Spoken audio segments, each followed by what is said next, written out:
Welcome to this edition, and we are going to talk about Mohammad Shadab Khan, obviously, and Iftikhar Ahmed.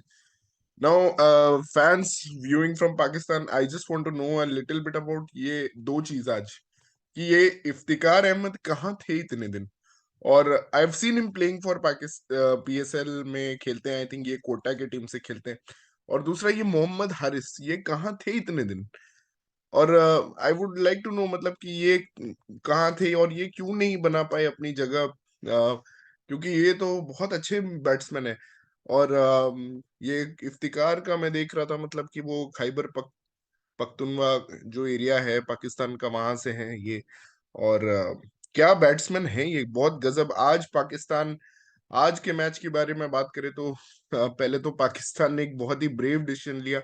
हमने preview में बोला था कि पाकिस्तान को bowling first करना चाहिए, क्योंकि वो रेस्ट्रिक्ट कर रहे हैं टीम्स को। 91 130 जिम्बाब्वे को भी किया था। ठीक है, तो अर्ली ऑन बहुत अच्छा बॉलिंग कर रहे हैं हारिस राउफ। और मुझे लग रहा था पाकिस्तान को आज बॉलिंग फर्स्ट लेना चाहिए था, लेकिन उन्होंने बैटिंग फर्स्ट लिया और ये एक बहुत ब्रेव डिसीजन था। और रिजवान एक अलग इंटेंट से भी आए, चौका मारा उन्होंने जैसे ही एक शॉर्ट बॉल मिला, फिर लेकिन फुल जैसे ही बॉल हो गई तो वो आउट हो गए। बाबर भी फिर फुल बॉल्स को मारने में स्ट्रगल कर रहे थे। और साउथ अफ्रीका ने देखा कि इस पिच पे, सिडनी का पिच पर्थ का पिच नहीं है, यहाँ पे हम ज्यादा पेस डालेंगे तो ज्यादा कुछ होगा नहीं। तो हम क्या करते हैं, हम ना स्लोअर बॉल्स डालते हैं, और स्लोअर बॉल में फंस गए। तो पहले बाबर फंसे 119 किलोमीटर पर आवर के बॉलिंग पे। फिर आपके जो शान मसूद हैं वो फंसे। तो बहुत सिंपल कैच दे दिया उन्होंने टिम्बा बावूमा को। और मोहम्मद हारिस ने अगर वो मोमेंटम नहीं दिया होता पावर प्ले में, तो आई डोंट थिंक पाकिस्तान ये स्कोर पहुंचता। और मोहम्मद हारिस का मेंटेलिटी के बारे में मैं थोड़ा बहुत बात करना चाहूंगा। मुझे इस बैट्समैन के बारे में कुछ भी आइडिया नहीं है, मैं साथ साथ में मैं थोड़ा गूगल भी कर रहा हूँ। बट उनको आते ही एक शॉर्ट पिच बॉल पड़ी नॉर्किया की, एकदम हेलमेट पे। और मैं सोच रहा था यार ये बैट्समैन बेचारा, एक तो आया है फकर जमान के रिप्लेसमेंट में, और बेचारा आते ही इसको एक बाउंसर पड़ गई। अब ये क्या कुछ कर पाएगा इस मैच में। और भाई ने सिर्फ 21 साल का है, बाय द वे, सिर्फ 21 साल का है। और क्या खेला है भाई ने, भाई मतलब pace. Actually slower ball South Africa इसलिए बॉल डालना शुरू की क्योंकि मोहम्मद हारिस जो पेस के साथ, तो जो भी बॉल आ रही थी उसको तो वो एकदम ऐसा टाइम कर रहा था, चाहे वो शॉर्ट हो चाहे वो फुल हो। फुल पे उसने, मतलब मैं बिलीव ही नहीं कर पाया कि उसने एनरिक नॉर्किया को फाइन लेग के ऊपर पैडल कर दिया। और मतलब इतना उसमें गट्सी डिस्प्ले था, और यही पाकिस्तान को चाहिए था पावर प्ले में। मतलब बहुत शुरू से मैं बोल रहा हूँ यही चाहिए था पाकिस्तान को, ये मोमेंटम बहुत इंपॉर्टेंट था पाकिस्तान के लिए। और 38 4 ओवर में पहुंच गई पाकिस्तान। और वहां से कोलैप्स होके भी एक्चुअली इतना डैमेज नहीं हुआ जो कि होता अगर पाकिस्तान 15 या 20 रन पे ही होती, जो नॉर्मली पाकिस्तान होती है। आप भी जानते हो, मैं भी जानता हूँ, मतलब 4 ओवर में 20 22 रन होती है पाकिस्तान, 15 भी होती है कभी कभी। तो 4 ओवर में जो 38 रन बन गए वहां से, इवन जो वो चार बैट्समैन उसके बाद आउट हुए, जैसे मतलब रिजवान पहले ही आउट हो गए थे, फिर बाबर एक स्लोअर बॉल पे आउट हुए, शान मसूद स्लोअर बॉल पे आउट होके चले गए। तो वहां पे भी मतलब कि इतना डैमेज नहीं हुआ। फिर खुद मोहम्मद हारिस भी आउट हो गए, ऑल्दो बहुत ब्रेव, 16 ऑफ 5 हो गए थे फिर वो। बहुत ही मतलब मजा आ गया उनकी बैटिंग देख के। फिर उसके बाद आते हैं इफ्तिखार और नवाज का जो पार्टनरशिप। नाउ इफ्तिखार, मैंने ये इनिंग्स पूरा एक्चुअली देखा पाकिस्तान का। भाई Iftikhar is a super computer. और वो इतना इंटेलिजेंट बैट्समैन है, मुझे लगता है आफ्टर धोनी और कुछ अच्छे, जैसे कोहली तो है ही चेज मास्टर है। मुझे नहीं लगता पाकिस्तान के पास, मैंने मिसबा के बाद, मिसबा उल हक के बाद मैंने, या फिर शोएब मलिक के बाद मैंने इतना इंटेलिजेंट कोई बैट्समैन देखा है। कभी भी वो उस बॉलर को अटैक नहीं करते हैं जिन पे, जो सबसे अच्छी बॉलिंग कर रहा हो या फिर जो उस पिच पे थ्रेट हो। जैसे इंडिया के मैच में भी हमने देखा, उन्होंने कोई ऐसा रिस्क नहीं लिया अगेंस्ट मोहम्मद शामी, या मतलब कि ऐसा। बट उन्होंने रिस्क लिया किस पे, अक्षर पटेल पे। और यहाँ पे अगर उस समय सब बोल रहे थे कि ठीक है स्पिन को ये मार रहे हैं और ये स्ट्रेटेजी लगा रहे हैं कि भाई यहाँ पे तो पेसर को मार नहीं सकते तो हम स्पिन को मारेंगे। बट एक्चुअली उन्होंने शामसी को बहुत आराम से सिंगल्स निकाल के खेला। और इफ्तिकार के गेम की यही सबसे बड़ी स्पेशलिटी है कि सिंगल्स, हर बॉल पे सिंगल, हर बॉल पे सिंगल, आते ही मतलब दूसरे बॉल पे सिंगल, हर बॉल पे सिंगल। रन आउट होते होते 2-3 बार बचे लेकिन वो भाग रहे हैं सिंगल। और मतलब कि ये जो स्ट्राइक रोटेशन वो कर रहे हैं इफ्तिकार, ये ना मिडिल ऑर्डर को मतलब कि पूरा जोड़ के रखा है। और मैं यही बोल रहा हूँ जैसे मतलब कि वो जिम्बाब्वे वाले मैच में एक्चुअली पाकिस्तान ने इफ्तिकार को काफी मिस किया, क्योंकि इंडिया वाले गेम में भी उन्होंने एक सिमिलर नॉक खेला इफ्तिकार ने। और आज भी उन्होंने वैसा ही एक इनिंग्स खेला इफ्तिकार ने। सिंगल्स देते गए, वहां से नवाज डॉट बॉल्स खेल रहे हैं या फिर छक्के मार रहे हैं। और उसके बाद एक ओवर आया रबाडा का, तो इफ्तिकार ने सेंस किया कि ये बंदा अपना दूसरा तीसरा ओवर डाल रहा है लेकिन इसकी पेस 135 ही रह रही है। तब उन्होंने रबाडा को अटैक किया। वो 10th ओवर था इनिंग्स का आई थिंक। उस पे उन्होंने अटैक किया, फिर शामसी को वो वापस डिफेंड करने चले गए और सिंगल निकालते रहे शामसी को। कोई खास रिस्क नहीं लिया शामसी पे। और उसके बाद आई थिंक जो turning point of the game था, मुझे जो लगता है कि पाकिस्तान इनिंग्स के का टर्निंग पॉइंट था जब पाकिस्तान 89 रन्स पे थी। और वहां पे एक शामसी का जो बॉल आया, उसको नवाज ने अच्छा टाइम किया और वो कैच होना चाहिए था। लेकिन मार्करम बहुत आगे खड़े थे और मार्करम वो पूरा ही मिसजज कर गए बॉल, और बॉल उनके ऊपर से चली गई। और वहां से मुझे लगता है एक बहुत मोमेंटम शिफ्ट हुआ, इवन तो नवाज आउट हो गए अगली बॉल पे। पर मुझे लगता है कि एक मोमेंटम वहां से शिफ्ट हो गया, बिल्कुल बिल्कुल उधर एक मोमेंटम शिफ्ट हुआ है। उसके बाद इनको फेथ आ गया कि अब हम अटैक कर सकते हैं। अब हम अटैक नहीं, ये पहले ही हो गया था, आई एम सॉरी, ये पहले ही हो गया था, नॉट व्हेन। उसके बाद उनको लगा कि हम शामसी को अटैक कर सकते हैं, और शामसी को उसके बाद नवाज ने अटैक किया है। नवाज ने उन्हें छक्के मारे, छक्का मारा। ये 85 पे हुआ था, सॉरी, ये 85 पे हुआ था, 85 से 89 गए और उसके बाद एक छक्का मारा, 89 से 95 गए। और फिर वो आउट हो गए, जो कि आउट नहीं था एक्चुअली, बट अच्छा हुई हुआ शायद पाकिस्तान के लिए ये एक ब्लेसिंग इन डिसगाइज था कि वो आउट हो गए।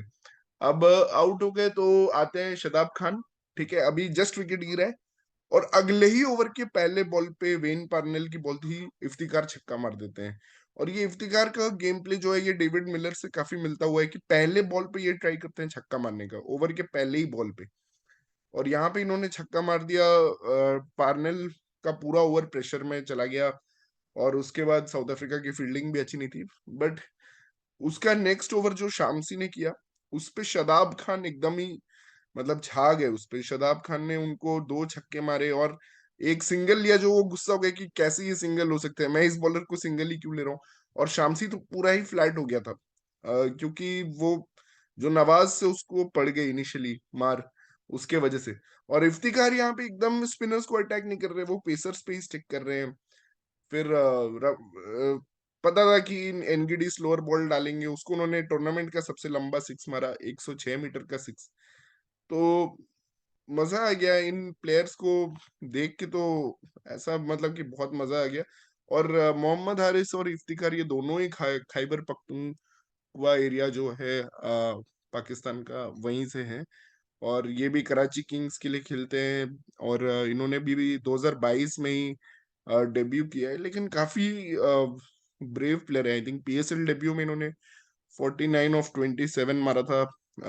तो बहुत ही उम्दा player I think Mohammad Haris. और बोथ इफ्तिकार ने आज बहुत इनिंग्स खेली। अब शदाब खान की इनिंग्स के बारे में मैं क्या बोलूं, that was probably one of the best innings of the tournament. 50 of 20, और वो 2 छक्के जो उन्होंने मारे एंड्रिक नॉर्किया को, वो शायद साउथ अफ्रीका को मैच वहीं डिमोरलाइज कर दिया, क्योंकि 18 ओवर में 160 ही थे। और अगर नॉर्किया अच्छा डेथ बॉलिंग करता, जो कि एक्सपेक्टेड है उससे, तो वो लोग 175 ही पहुंचते। लेकिन 175 तो वो लोग उसी ओवर में पहुंच गए, क्योंकि पहले तो फुल बॉल जब उसने किया फुल बॉल, तो शदा एक्चुअली वो लेंथ बॉल था, लेंथ बॉल था। तो हाँ, पहले तो हारिस ने, एक्चुअली मोहम्मद हारिस ने लेंथ से हटा दिया था साउथ अफ्रीका को। साउथ अफ्रीका फिर ट्राई कर रही थी कम बैक करने का, वो लेंथ फिर से मिल जाए अगर डेथ में, तो लेंथ बॉल किया नॉर्किया ने, तो शदाब ने आगे बढ़ के उनको कवर फील्डर के ऊपर मार दिया चौका। अभी वहां पे स्ट्रेट में तो कोई डीप में है ही नहीं, तो भाई वो चौका ही जाना था। ठीक है, अब नॉर्किया सोचने लगे मैं क्या करूं तो नॉर्किया जैसा बॉलर अभी प्रेशर में है, और नॉर्किया ने फुल टॉस, नहीं नॉर्किया ने शॉर्ट बॉल डाला, शॉर्ट बॉल डाल दिया, और शदाब ने उनको उसको ऐसे अपर कट करके सिक्स मार दिया।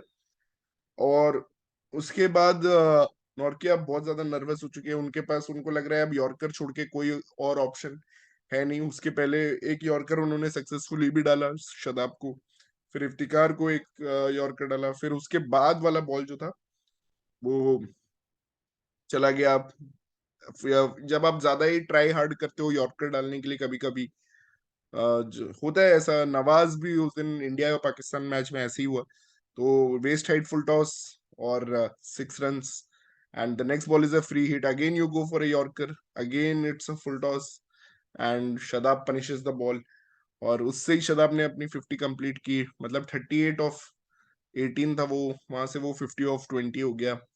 और उसके बाद वो नेक्स्ट बॉल पे आउट हो जाता है, फिर नॉर्के थोड़ा कम करते हैं, और Pakistan last over fully utilise नहीं कर पाती क्योंकि इफ्तिकार भी आउट हो जाते हैं। बट ये एक लेसन है फॉर ऑल, मतलब कि फैंस। ऑब्वियसली पाकिस्तान की बॉलिंग मैं ज्यादा डिस्कस नहीं करूंगा, क्योंकि मुझे लगता है मैच खत्म था, बैटिंग से ही उन्होंने खत्म कर दिया मैच। क्योंकि एक टाइम था जब वो लोग 7 ओवर में 66 फॉर 2 थे, टेम्बा बावूमा बैटिंग कर रहा था काफी अच्छा, और वहां पे दूसरा आई थिंक एक और प्लेयर था साउथ अफ्रीका के, ये दोनों काफी अच्छा खेल रहे थे, बट वहां पे भी शदाब ने, मार्करम मार्करम और मार्करम आज काफी मिस्टेक्स किया, फील्डिंग में भी उसने बहुत मिस्टेक्स किया। और उसके बाद शदाब को वो जैसे बोल्ड हुआ है, एंड वो वहीं पे वो डीएलएस का कॉम्प्लेक्शन और रेन का कॉम्प्लेक्शन पूरा चेंज हो गया। मतलब वो टारगेट ही डिफरेंट रहता साउथ अफ्रीका के लिए अगर वो वहां पे आउट नहीं होते। तो मुझे लगता है कि ये तो बैटिंग का एक करिश्मा था जो, मतलब पाकिस्तान ने किया है, ये करिश्मा ही कहा जाएगा, क्योंकि 7 ओवर 6 ओवर्स में 42 हैं आप। ठीक है, वो 42 भी मोहम्मद हारिस की वजह से बन गए। बाबर आजम इस 6 ऑफ 15 बना के जा रहे हैं। और आपको आपके मिडिल ऑर्डर के जो जाइंट बैट्समैन है इस टूर्नामेंट में, शान मसूद, वो भी आउट हो चुके हैं जल्दी, और बाबर रिजवान भी उनके साथ आउट हो चुके हैं। तो 7 ओवर में आप जब 43 फॉर 4 हैं, तो वहां से आपको कुछ होप लगता नहीं है। लेकिन इफ्तिकार ने जो सिंगल्स स्ट्राइक रोटेट किया, और वो बॉलर्स जो पिक किया कि मैं रबाडा को मारूंगा क्योंकि उसका आज पेस नहीं है, फिटनेस थोड़ा लग नहीं रहा है इसका ठीक, या जो भी रीजन है। और एनगीडी को लास्ट में उन्होंने मारा, शुरू में नहीं मारा एनगीडी को, जब तक जज कर लिया कि हाँ अब ये स्लोअर ही डालेगा। और शामसी को भी उन्होंने बिल्कुल अटैक नहीं किया फालतू में, वो बोला कि शदाब या नवाज ही अटैक करे उनको, they are better players of spin, of this kind of spin. Obviously Axar Patel को तो उन्होंने अटैक किया ही था। तो उनको पता है उनकी स्ट्रेंथ क्या है, और उनको कौन से बॉलर को चूज करना है, कब अटैक करना है। और इसी वजह से उन्होंने वो जो पार्टनरशिप्स लगा दिए कि आप देखो, ऑलमोस्ट 52 रन की पार्टनरशिप हुई सिर्फ 6 ओवर्स में, मिडिल ये शदाब, नवाज और इफ्तिकार के बीच में, और शदाब और फिर इफ्तिकार के बीच में जो हुआ, वो तो एक अलग ही लेवल का था। मतलब कि 6 ओवर में 82 रन का पार्टनरशिप अगर आप कर रहे हो वहां पे, तो मैच बेसिकली आप ले जा रहे हो एक तरह से पूरा ओपोनेंट से। और ये आई थिंक शायद चेज में पाकिस्तान नहीं कर पाती अगर जो आज फर्स्ट बैटिंग। तो I think I have been proved wrong, I think Pakistan should bat first only, क्योंकि आई आई डोंट थिंक ये पाकिस्तान चेज करते हुए कर पाती ये चीज। तो but Iftikhar is a very intelligent batsman, I will say that, and with that I want to know, मतलब कि ये बैट्समैन इफ्तिकार के पास, मैंने सुना, मैं कुछ पाकिस्तानी चैनल्स देख रहा था, तो उसके पास सेंट्रल कॉन्ट्रैक्ट नहीं है। और दूसरा है कि मोहम्मद हारिस को भी क्यों इतना लेट लाया गया, मतलब जब when he is such A outstanding talent, तो पहले से खिलाना चाहिए था आई गेस। तो ये एक बहुत बड़ा एक्चुअली पाकिस्तान के लिए लेसन है, बट एक अच्छा कमबैक भी अब वो कर रहे हैं इस टूर्नामेंट में। एक्चुअली देखा जाए तो पाकिस्तान ने इतना बुरा नहीं खेला है इस टूर्नामेंट में। वो उनको एक तो 2 मैचेस पर्थ में मिल गए जहां पे उनको एक्चुअली फायदा होना चाहिए था, क्योंकि उनके पेसर्स अच्छे हैं, बट वो जिम्बाब्वे से उस दिन वो प्रेशर में आ गए चेज करते हुए। बैटिंग यूनिट पूरी तरह फेल हो गई, और ब्लेसिंग मुजराबानी का पेस और रिचर्ड एनकरावा का पेस उनको 130 भी चेज नहीं करने दिया। और उसके बाद अगर आप देखो तो उन्होंने फिर अच्छा ही खेला है इंडिया के अगेंस्ट। वन बैड ओवर, मतलब कि जो मुझे लगता है कि लास्ट में 2-3 बैड ओवर्स जो हो गए शाहीन का या हारिस रऊफ का या फिर नवाज का, ये 3 बैड ओवर्स हो गए। और देव बीन गुड इनफ, मतलब Pakistan probably one of the reason is Babar and Rizwan का ना चलने से पाकिस्तान ने 2 बार, एक बार इंडिया के अगेंस्ट 160 बना लिया, और एक बार आज फिर 185 बना लिया। तो क्या बाबर और रिजवान न चले तो पाकिस्तान के लिए अच्छा है, ये भी एक क्वेश्चन है। और बाबर और रिजवान चलते तो भी शायद इतना रन तो नहीं बनता, मुझे ऐसा फील नहीं होता कि इतना रन बना लेते वो लोग। और even that day I was thinking कि इंडिया पाकिस्तान वाले मैच में कि इतना रन क्या बना लेते अगर सिर्फ बाबर और रिजवान 10-11 ओवर तक बैटिंग करते रहते। तो ये एक बहुत इंटरेस्टिंग क्वेश्चन है और पाकिस्तान के लिए बहुत बड़ा लर्निंग है। लेकिन the big news is that Pakistan is still in the tournament, और दे विल होप कि एमसीजी में जिम्बाब्वे वही करे जो उन्होंने पाकिस्तान के साथ किया था। तो India has beaten, sorry, south Africa ने इंडिया को हरा दिया, इंडिया ने पाकिस्तान को हरा दिया, पाकिस्तान ने साउथ अफ्रीका को हरा दिया। तो ये ट्रायंगल अभी कंप्लीट हो चुका है, ट्रायंगुलर सीरीज जो चल रहा था। और अब जो डिफरेंस मैच रह गया है, जो मैच ऑफ डिफरेंस रह गया, वो पाकिस्तान जो जिम्बाब्वे से हार गई, वो अब डिफरेंस हो गया है इस ग्रुप में। और ऑब्वियसली वहां पे साउथ अफ्रीका को 1 पॉइंट मिला, 2 पॉइंट मिल जाता वैसे कोई बड़ी बात नहीं थी, 13 रन और बनाने थे साउथ अफ्रीका को। बट अब India versus Zimbabwe will be the crucial match. और बांग्लादेश ने अभी तक कोई अपसेट्स किया नहीं है, तो बांग्लादेश मुझे नहीं लगता पाकिस्तान को अपसेट कर सकती। और इतना नेगेटिव मेंटेलिटी के साथ जैसे वो लोग खेल रहे हैं, मतलब वेरी नेगेटिव मेंटेलिटी, ग्राउंड को ब्लेम करना। और आज दिख रहा था जब बारिश बीच में पड़ी तो actually South Africa players suffer कर रहे थे because of the wet condition, wet playing condition. South African players were having a very tough time, मतलब कि they were not able to catch, they were not able to field. So wet playing conditions is a disadvantage for the fielding. And Nortje ने जो वो full toss डाला वो तभी डाला वो जब बारिश हो रही थी। And that was the main reason why Shadab got that no ball and that 6+6, 7+6, 13 in one ball. तो wet condition is an disadvantage for the fielding side. पता नहीं ये Bangladeshi fans and some few Pakistani fans why they are saying कि wet condition में। अरे लिटॉन फिसल गया भाई, लिटॉन को पिच पे भागना चाहिए था, वो घास पे क्यों भाग रहे हैं Liton? Why is Liton not running on the pitch? And उस पे उसके बेसिस पे अब वो बोल रहे हैं कि इंडिया ने फोर्स किया आईसीसी को। मतलब देखिए ये सब कॉन्स्पिरेसी थ्योरीज हम वर्ल्ड कप का मजा खराब करती हैं। ठीक है आप हारे हो, आप हर्ट हो, आप ये एक मैच था, please enjoy the world cup and keep the world cup का मतलब एक इज्जत करो। इतना बड़ा टूर्नामेंट हो रहा है, बड़े बड़े टीम्स खेल रहे हैं, प्लेयर्स खेल रहे हैं जो कहाँ कहाँ से निकल के आए हैं, गांव मोहल्ले गली से निकल के आज अपने कंट्रीज को खेल रहे हैं। सूर्या कुमार यादव को देख लो, उसके पापा इंडिया के मतलब एक एटॉमिक एनर्जी प्लांट में काम करते। देर आर स्टोरीज, मतलब कि स्टोरीज देखो, इफ्तिकार का स्टोरी देख लो। There are that stories we need to celebrate, नहीं कि ये वेट कंडीशन में मैच हुआ, ये हो गया, फेक फील्डिंग से क्या एडवांटेज मिला, फेक फील्डिंग से।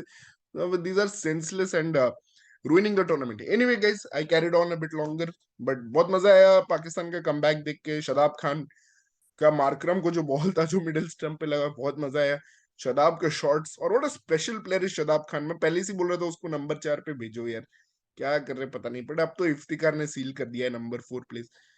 But I want Shadab to be the front line batsman and he is one of the best allrounders in world cricket. Why don't use him as a fielder, as a use Shadab Khan यार।